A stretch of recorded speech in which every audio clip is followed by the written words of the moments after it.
Vote বড় বালাই, পাস্টার পাঞ্চে নজর সেদিকে। ভোট এলে কিনা করতে হয় বলুন তো?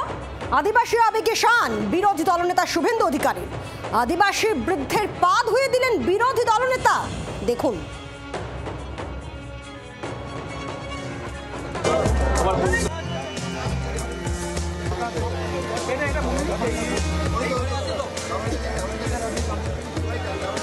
আদিবাসী বৃদ্ধের পা ধুয়ে দিলেন বিরোধী দলনেতা শুভেন্দু অধিকারী। জনজাতি গৌরব দিবস উপলক্ষে কর্মসূচি, আর সেখানে বিরোধী দলনেতা শুভেন্দু অধিকারী তিনি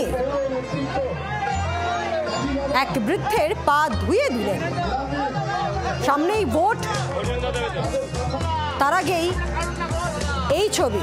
কথা বলবো, আমাদের সঙ্গে রয়েছেন আমাদের প্রতিনিধি কমলাক্ষ ভট্টাচার্য রয়েছেন সরাসরি।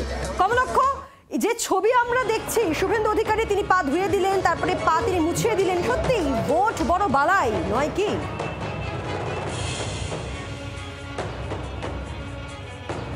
একেবারেই তাই, এবং নির্বাচন যত এগিয়ে আসবে, বাংলা যত তপ্ত হবে, তত এই ধরনের ছবি যেন রাজনীতিকদের কাছ থেকে এই ধরনের ছবি যেন আরও বাড়তে থাকবে। সেই ছবি কিন্তু আমরা দেখতে অভ্যস্ত নির্বাচনের মুখে।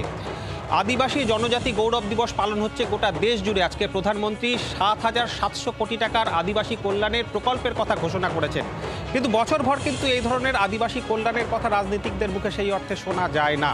কিন্তু নির্বাচনমুখী বাংলা এবং আজকে বিরসা মুন্ডার ১৫০তম জন্মবার্ষিকী উপলক্ষে দেশ জুড়ে যে সমারোহ, আদিবাসী কল্যাণ নিয়ে একেবারে রাজনীতিকরা ময়দানে নেমে পড়েছেন। বাংলাও তার ব্যতিক্রম নয়। সেখানে শুভেন্দু অধিকারীর এই ছবি সপ্তগ্রামে, যেখানে আদিবাসীদের সঙ্গে তিনি রয়েছেন এবং বিরসা মুন্ডার একটি পূর্ণাবয়ব মূর্তি সেখানে উন্মোচন করেছেন, এবং তারপর দেখা যায় যে আদিবাসী প্রবীণদের তিনি রীতিমতো পা ধুইয়ে দিচ্ছেন এবং হলুদ বস্ত্র দিয়ে পা মুছিয়ে দিচ্ছেন। শুধু তাই নয়, এখানেই শেষ নয়, তিনি আদিবাসীদের যে সেখানে নরনারায়ণ সেবার যে আয়োজন করা হয়েছিল, অর্থাৎ তাদেরকে মধ্যাহ্নভোজ খাওয়ানোর যে ব্যবস্থা করা হয়েছিল, সেখানে তিনি প্রত্যেককে কিন্তু ভাত, ডাল, তরকারি তিনি নিজে পরিবেশন করছেন নিজে হাতে।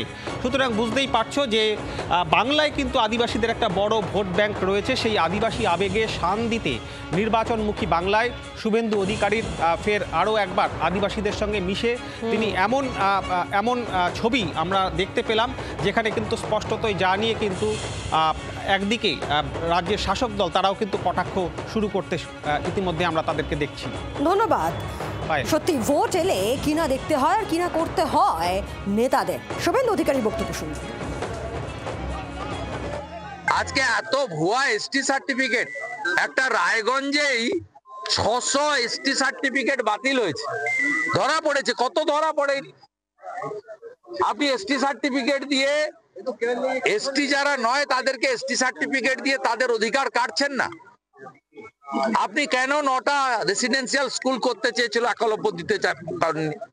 আপনি কেন ৭৫টা আমাদের আদিবাসী জনগোষ্ঠীর গ্রামকে মডেল ভিলেজ করতে চায় ভারত সরকার, যেখানে সৌর আলো থাকবে বিনা পয়সায় আলো, যেখানে পাকা বাড়ি থাকবে, শৌচালয় থাকবে, primary health centre, primary education centre Santali ভাষার পড়া সহ সব থাকবে, পরিশ্রুত জল থাকবে, নলে জল, আপনি সেখানে করতে দেননি কেন?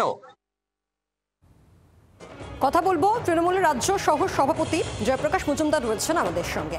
জয়প্রকাশ বাবু, শুভেন্দু অধিকারী এক বৃদ্ধের পা ধুয়ে দিলেন, পা মুছিয়ে দিলেন এবং তারপর খাবার বিলি করলেন, কিভাবে দেখছেন? এইসব নাটক করে কি আদিবাসী, দলিত, পেছিয়ে পড়া লোকজনদের মন জয় করা যাবে?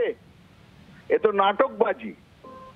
আজকে পশ্চিমবঙ্গকে আর্থিকভাবে অবরোধ করে পশ্চিমবঙ্গের সর্বস্তরে বিকাশ এবং উন্নয়নকে আটকে রেখে আজকে একজন আদিবাসীর পা ধুইয়ে দিয়ে বলছে দেখো আমরা তোমার সঙ্গে আছি, আর একটু মিষ্টি খাইয়ে। এইসব ভণ্ডামি শুভেন্দু অধিকারীকে ছাড়তে হবে, কারণ মানুষ এইসব ভণ্ডামিতে বিশ্বাস করে না। বাংলার আওয়াজ, বাঙালির আবেগ, জি 24 ঘন্টা।